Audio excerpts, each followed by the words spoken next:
Assalamualaikum viewers, welcome to my channel English Words. In my today's video I will discuss more difficult question answers and reference to context question answers of chapter 7 Home Sweet Home. In my previous video I have explained this chapter and translated it line by line. I have also discussed its short question answers. You can check both of these videos. I have given link of both of these videos in the description of this video. So if you have not subscribed my channel, please subscribe my channel for further help and press bell icon so that you will not miss any update. Okay, let's start our more difficult question answers and reference to context question answer. Okay, let's first discuss more difficult question answers. Our first question is, what statements and clues are there to indicate that the house was indeed small? कौन सी statements हैं, कौन सी उन्होंने लाइनें हैं और कौन सी hints उन्होंने दी हैं जो हमें ये जाहिर करती हैं कि जो घर है वो वाकई में छोटा है. तो इसका आंसर है, the statements like the kitchen was too small like a cupboard and the crockery rattles when a cart goes show that the house was very small. जो उन्होंने स्टेटमेंट्स दी हैं चैप्टर में, एक उन्होंने स्टेटमेंट दी है the kitchen was too small like a cupboard, कि जो बावर्ची खाना है वो इतना छोटा है जितनी कि एक अलमारी होती है.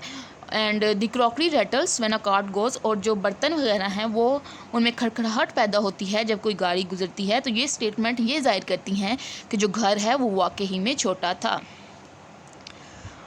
Okay, our next question. What was Jenko's real problem and how did Eva sort it out? जेंको का असल मसला क्या था और एवा ने उसको किस तरह हल किया?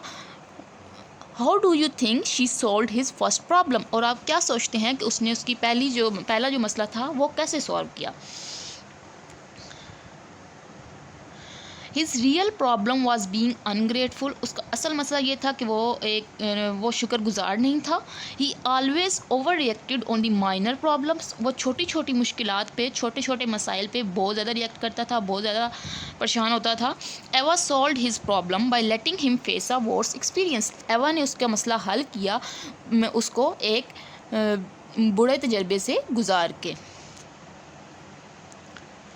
Okay, let's come to reference to context question answers. Our first statement is anywhere but in my ear. कहीं भी लेकिन मेरे कानों में नहीं. Who said these words? ये किसने कहा है anywhere in my ear? ये किसने कहा है? जेंको said these words. ये जो words हैं ये अल्फाज जेंको ने कहे हैं. What question is the speaker answering? जो जेंको है वो किस बात का जवाब दे रहा है जिसमें उसने कहा है कि anywhere but in my year? उससे क्या कहा गया जिसके बदले में उसने ये कहा है? तो इसका आंसर है, he replies to the question where else are they to play, कि वो यहाँ नहीं तो फिर कहाँ जाएं खेलने के लिए. उसकी जो मोनिका थी उन बच्चों की मदर, उसने उनसे कहा था ना कि वो कहाँ और जाएं खेलने के लिए, तो उसके रिप्लाई में उसने कहा था एनीवेयर बट इन ईयर. और third question, what noise is the speaker accused of making and when? जो स्पीकर है यानी कि जेंको, उसके पे क्या इल्ज़ाम लगाया गया है, वो कौन सी आवाज़ निकालता है और कब निकालता है? He is accused of snoring at night. उस पर इल्ज़ाम लगाया गया है कि वो रात को खराटे लेता है. और कब लेता है? रात को. ओके, और second statement, your expression tells me there is something on your mind. आपके जो तासुरात हैं वो मुझे बता रहे हैं कि आपके तासुरात जो हैं वो मुझे बताते हैं कि आपके ज़हन में कुछ चल रहा है. Who is the speaker and to whom are the words addressed? ये जो ऊपर जो उन्होंने स्टेटमेंट दी है ये किसने कही है और किसको कही है? Ava is the speaker and the words are address to Jenko. Ava ने ये बात कही है कि मुझे तुम्हारे तासुरात देख के पता चल रहा है मुँह के कि तुम्हारे जहन में कुछ चल रहा है. तो ये बात एवा ने कही है और किसको कही है? जेंको को.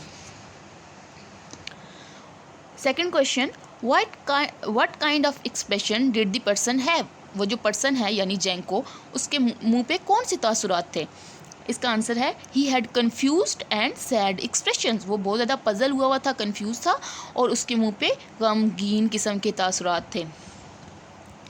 और third and last question of this statement, what was on the persons mind? वो जो पर्सन है यानी जेंको, उसके जहन में क्या था?